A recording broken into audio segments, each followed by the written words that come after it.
احب من احب وكره من كره. احنا اسمه السي اسكندر القاسري خسر 3 مباريات كيف من اخلاقيا ما نجموش نقولوا مدرب فاشل. الكره تنجم تكون انت مدرب ناجح وتعكس. بادو زكي درب في اقوى الانديه، المنتخب المغربي، ودرب منتخب المغرب فينال 2004 مع تونس، ولعب فينال قدامنا احنا واحنا انتصرنا والحمد لله. وقتها ما نجموش نشكوا. وانا كنت حاورته علاش نحترمه، ما يهمنيش في المدرب المعدن نتاعو اخلاقه والتربيه والمبادئ اللي عنده، واللي هي عند سي انيس الباجي اللي يمن بالمبادئ وبالاخلاق، وهو تكويه برشا لانه انيس متربي ومتخلق ومنضبط. ادفع فاتورته لانه ناس يحبوه يكون متهور، وهو ما ينجمش يكون متهور لان ذاك اصله والمبدا نتاعو. بادو زكي انيس بالحق مدرب قيمه ثابته، لكن نعاود نقول تقول علاش بكى. انت مرات في البلاتو تتحس كي تتمس تبكي، انا كي نتمس نبكي. اي بشر اللي عنده قيم واللي عنده الاحساس الصادق راهو يبكي. بكى علاش كي يقول لك مدرب؟ انا بالحق استنيت باش تقول بارك الله فيه الراجل حقوقه الماديه مضمونه في العقد وخلوا ما ناخذ حتى دوره. يزيني ما تشويت اللي شفته يزيد ويزيني. وبالحق بادو زكي باش نحاول انا نهار الاثنين في برنامجنا في التلفزه باش ناخذوا فيه مكالمه هاتفيه، خلينا نشوفوا وجهه نظر نحكي، لانه انا نعرفه. انت نعرف كنيسه، انا نعرف برشا كواليس في الأولمبي، انا قريب من النادي هذا ونعرف برشا. نعطيك سكوب، ما هوش باش يتيح هلال الشاب، ينجم يخسر مع الملعب التونسي ومع حمام سوس ومع النجم الساحلي، ويعاودوا له ماتشات اخرين مع الاسبيرونس ومع الكلوب مع بنزرت ويخسرها. نكيسكوب والايام بيننا لن يسقط هلال الشاب، ماهوش باش يتيح. والملعب التونسي عنده رجال باش الملعب التونسي يدارك، باش ما ندخلوش الملعب التونسي. لكن صدقني نعطيك سكوب، الهلال الشاب ماهوش باش يتيح. التفاصيل نحتفظ بها روحي، مفاجاه من العيار الثقيل ضد منظومه كرسه الفساد وكرسه المظالم. وفما حاجه سيري اذا انت ديما تقولها، نقرا لك في تدويناتك، اعمل اللي تحب. فما المولى الفوق، فما المولى سي فما المولى. انت اعمل اللي تحب، كون ديكتاتور، اظلم، شد كلاشنكوف وقتل على بعض. فما ربي سبحانه وقت يحميك وينصرك، حتى واحد ما نجم يعمل لك حاجه. فما نقطه اخرى بالحق، انا واحد من الناس كان عندي اتصال البارح مع السيد توفيق المكشر، دوب ما سمعت خبر مغادره المدرب المغربي المدرب الشهير بادو زكي لهلال الشابه. يقول لك ما نعرفش باش نرجع لك عربي، يقول لك سي توفيق المكشر سي بادو زكي وقت جا باش يخرج وعلمه بقراره يبكي بالدموع، يبكي بالدموع سي صالح، ويبكي. قال له هذيك الكوره سي توفيق، قال له غالب ما مشيتش. قال له ليه مانيش نبكي؟ قال له هذيك الكوره اوكي نبكي من قهر المنظومه اللي عندكم. قال له اللي شفته في تونس عشناه عام 80 في المغرب، اما اللي عملوا القهر للناس غادي تحملوا مسؤوليتهم، والدوله والقانون العادل مشاو للحبس.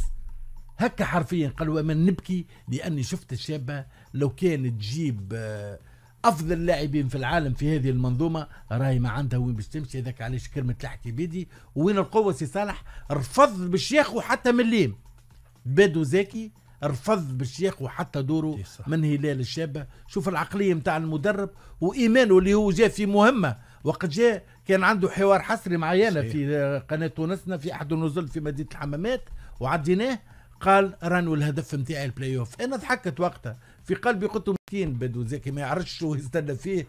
قال بلاي اوف، قلت له باهي كان فماش تحت البلاي اوت تو يردموك ويدفنوك تحت البلاي اوت، لان منظومه للاسف هكذا تعشق تعشق شكون يوليها الطاعه وتحتم شكون يقول لا.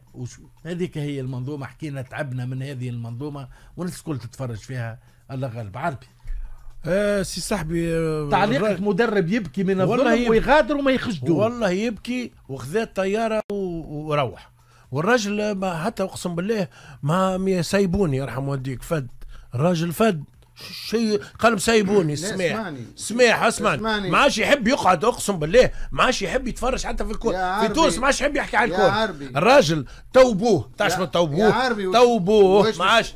قال لهم السماح واو الكوره، قالوا شنو مش كونوا اللي هز مع الارجنتين كوب دو مونت. شو اسمه نيس تفهم تسمعهم المدرب سكالوني. اي جيب سكالوني والادجوان بادو زكي وغارديولا المدرب الثالث ولا لما تطيح ليه قلت لك شيء مفضوح. يعني الرجل مل عرف قرا قال ما فيهاش حل. راهم مش الناس هذيا زاد مع الكيما بالله عبد واقف ومن غير سلاح وانت عندك سلاح شنو باش تعمل؟ تبيه يهرب وما قتلوهش. يا عربي اول حاجه بدو الزكي جايين لتونس هو على خاطر عزوف المدربين التوانسه والشاب. طبيعه. هذه هي الفضيحه الاولى.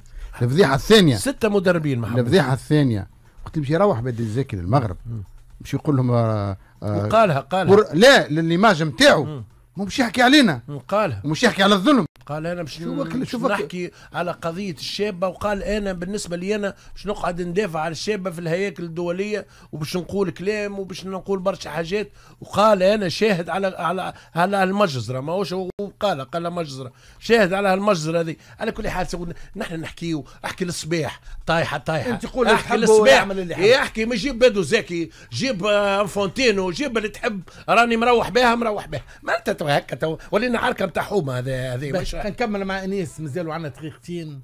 كي تسمع بدو زكي يتكلم بالحرقه هذه على واقع اليم في كره القدم التونسيه وياخذ طياره ويسافر ويرفض باش ياخذ حتى دوره.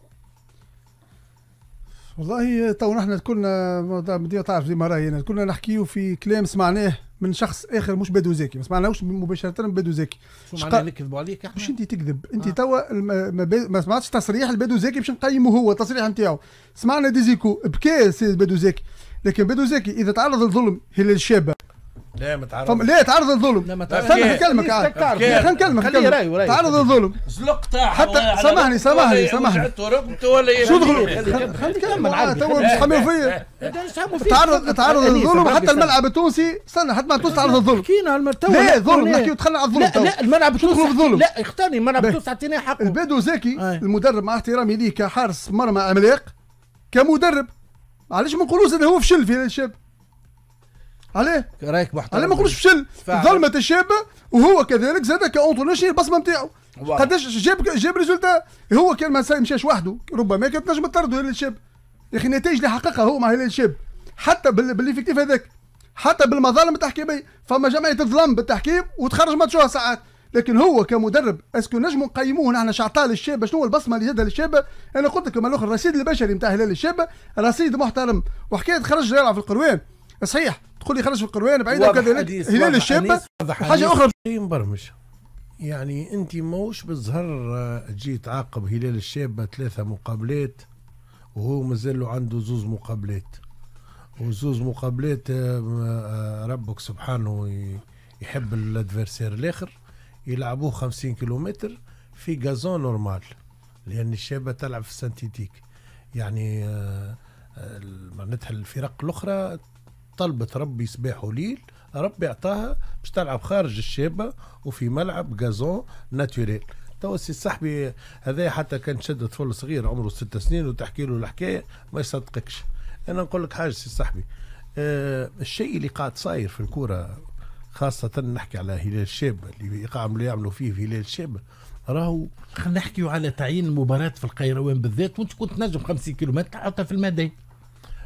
ماني قلت لك عاد مبرمج سي صاحبي باش نرجع ونقول لك هذا مبرمجين باش يحطوه في القروان مبرمجين باش يحطوه في غازون نورمال. هما كان ما جاو مش حاشمين راهم حطوه في علي بو علي الحوار جمله مش عارف في غادي في حمام سوسه الماتش. يعني مبرمج شيء ما يحبوش تلعب 50 كيلومتر يا اخي. هو القانون راني نعرف القانون اللي يقول لك اذا كنت 30 كيلومتر مش 50. هلا هم بدلوهم هم يبدلوا ما غير جمعيات يبدلوا قوانين وحدهم. الجمعيات عاطينهم توكيل للمكتب الجامعي يبدل شي يحب في بيروه ويعمل شي يحب.